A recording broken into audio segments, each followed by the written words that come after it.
thing that keeps coming back to me on the game changers list is the lands that are just not getting addressed. There are so many powerful lands in Commander, and to be fair, some of them are on the game changers list, but I think we're missing some. And I almost want to make this into a larger video, so let me know what you think in the comment section down below, because especially when it comes to my number 3, we are listing 3 lands here, of lands that I think should be on the game changers list. And number 3, again, I feel like deserves its whole own video. I feel like one thing that game changers did for a lot of people that actually tried to unironically use it, I think there's a lot of disingenuous people out there that, oh, game changers don't work, you know, this is how it actually worked in my thing. You know, I think it's just lack of communication, lack of ability to actually try something out.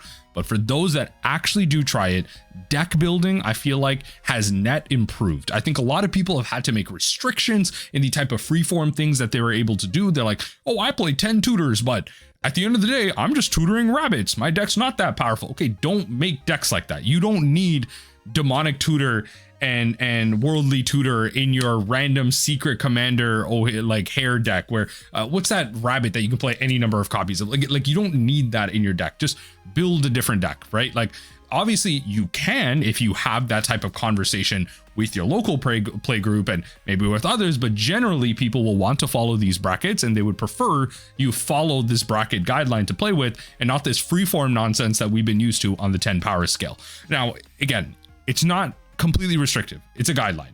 But with that deck building, I think we can do better with our lands. And I wanted to list these 3 lands. And the first one, I think just going through the game changers list, we already see Gaia's Cradles on here, Serra's Sanctum on here, Tabernacle already on there, which is fair. I think Serra's Sanctum sees probably the least amount of play in my opinion because of how niche it is. Gaia's Cradle and the Tabernacle tend to, I think, see more play just because of the upper echelon, obviously price being restricted, but even when it comes to proxies, the upper echelon of play is where you see use of these cards.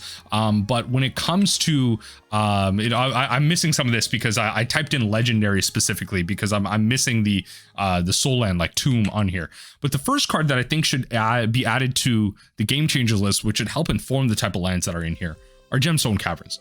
So Gemstone Caverns, specifically in constructed environments, you see this with combo lists. And so the card is a legendary land that says if Gemstone Caverns is in your opening hand and you're not the starting player. So that's the key. It's not about you going second, third, or fourth. If you're not the starting player, you may begin the game with Gemstone Caverns on the battlefield with the luck counter on it. If you do, exile a card from your hand. So for example, if you had 2 copies of Gemstone Cavern, obviously you don't want to play out both because they're legendary, but it does allow you to exile the other copy of Gemstone Caverns for something like this in a constructed environment. But in EDH, you'd be removing just another card in general.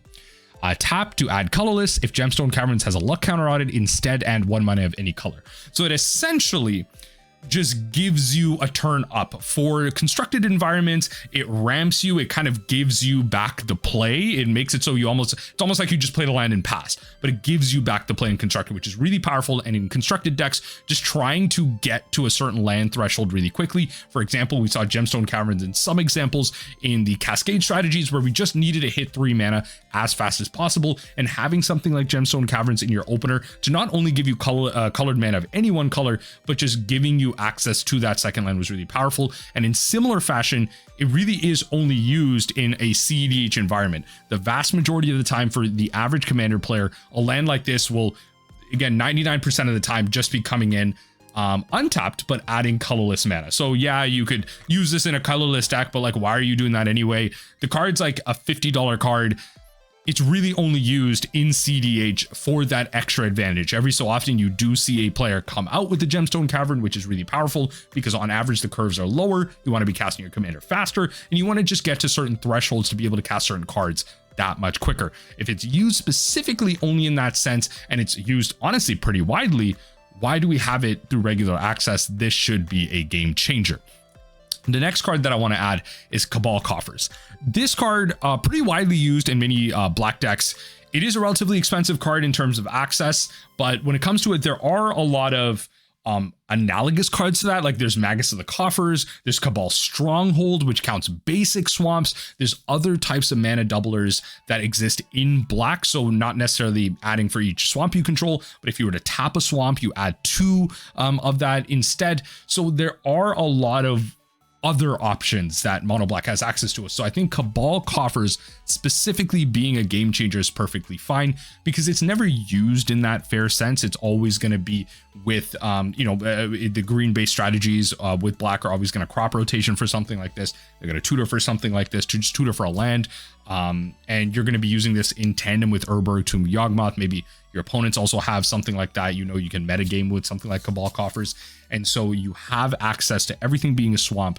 You just ramp out to like insane amounts. Like once you get to 4 lands, that's when you start going up on mana, right? So at 3 lands, Cabal Coffers, Urborg, and a swamp, you tap for 2, you add 3 black mana to your mana pool. Once you're at 4, then you tap for 3, add 4 black, and then the 4th land can then tap. You're now at 5. So once you start getting to these mana thresholds, you are now at positive mana. Cabal Coffers, I think, is good enough to the point where the black decks are using it to get ahead so far that I think we can make concerted decisions about this, especially since there are, as I mentioned, so many replacements that are more balanced versions of something like this. I think Cabal Coffers being unique for what it is perfectly fine, and we can just kind of lock it away, very similar to how other lands can operate in a similar sense.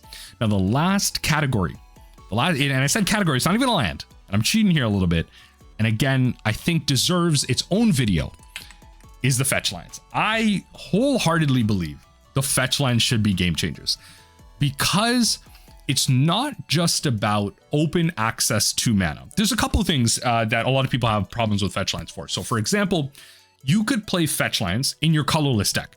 I could, for whatever reason, and it's dumb, I'm just using this as an extreme case. If I got my Zuladoc deck, I could play all 10 of these Fetchlands in there, because for whatever reason, maybe I wanted to feed my graveyard, or I needed a sacrifice trigger because this does sacrifice. Maybe I needed a lose life trigger because I pay a life. Maybe I need, for whatever reason, these fill those niches. And so when it comes to Fetchlands, you have that first part that technically breaks the spirit of the Commander format. Secondly, giving you access to those colors is relatively important when it comes to multicolored decks. 3 colors, 4 colors, 5 colors. Fetchlands are so key, especially in more recent times where Fetchlands have, in the last couple of years, been the most accessible they've been for a very long time. There have been periods where Scalding Tarn has been $20 to $30, like again, down from like 80 to 100 at a time. As a constructed player, I've never seen these prices be so low on average over the past couple of years for Fetchlands. They are more accessible. More people generally are coming across them, especially when it comes to constructed environments where we are seeing them in Modern Horizons 3, Modern Horizons 2, and special sets like that. So they are, on average, I believe, from my experience, that again may be limited based on many of yours, I see them across more strategies. And I feel like, especially when it comes to bracket 3 decks, differentiating something like this would help like change the vast chasm that a lot of these cards can be, because once you make these game changers, they almost just become unplayable in bracket 3, which I think is good, because the idea of what bracket 3 should be is, I think it should be a bracket that promotes just better, more concise deck building around ramp, around making concerted choices about your lands, about the utility lands that you're playing, and actually being conscious of what you're doing, instead of being like, I got 10 fetches, I'm throwing it in there. Now, of course, I'm in a very unique situation where, again, I've been playing Magic for a very long time. I have at least 1 copy of all of these fetches and all of these shocks at some point. Some of them I have multiple copies of because of the decks that I play.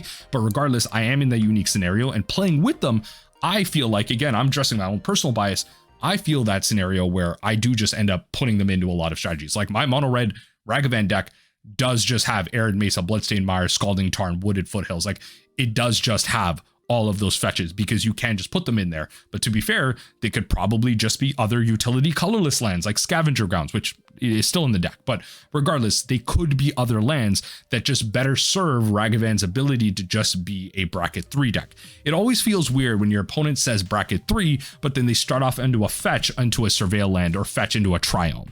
It feels like they just have access to mana that you don't. And I think that's what these fetch lands enable. They just enable something that's a little too easy, that doesn't require a lot of decision making, and that honestly has this hidden value that a lot of bracket 3 decks aren't able to necessarily contend with or recognize. A lot of bracket 3 players may not be able to recognize how having access to perfect mana like that without a downside is a problem. Now, of course, this gets into a whole discussion that I think the Trinket Mage even brought up in their video about tutors, how tutors aren't the problem, it's what you're tutoring for. So, you know, it's not about you getting shocklands or duels, you should just be tutoring for tap lands. And I think that's fair as well. But also the existence of the tutor itself also should mean something. We have made tutors game changers, and I think more of those tutors should be as well. So we shouldn't be abstaining blame from just the tutor. Yes, you can make your tutor targets worse to increase the variance in your games and just not make them as clear cut as they are. That's a valid point.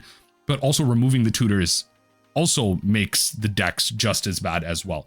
Decreasing the consistency of your deck can make your decks and your games in general more fun, because adding variance, like just leaving some control behind, is honestly just not better. It just helps you have a better outlook on life. I feel like I think a lot of people just in life in general get a little too stressed out and taken up on the lack of control they have in their lives. And I think in a lot of cases, it is pretty fair. Life can be pretty crap sometimes.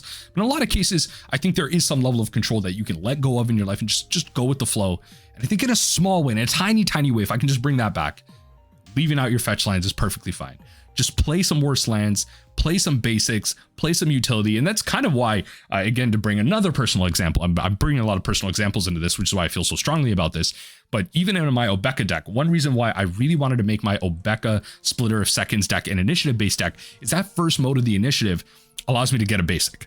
And that just forces me to play more basics in my deck. And then that makes it so, okay, if I'm going to have more basics, I might have a less clean mana base. So I'm going to be playing more mana rocks. And so decisions like this kind of cascade for myself. And that building that deck, honestly, because of the bracket system, really changed so much for me as a commander player.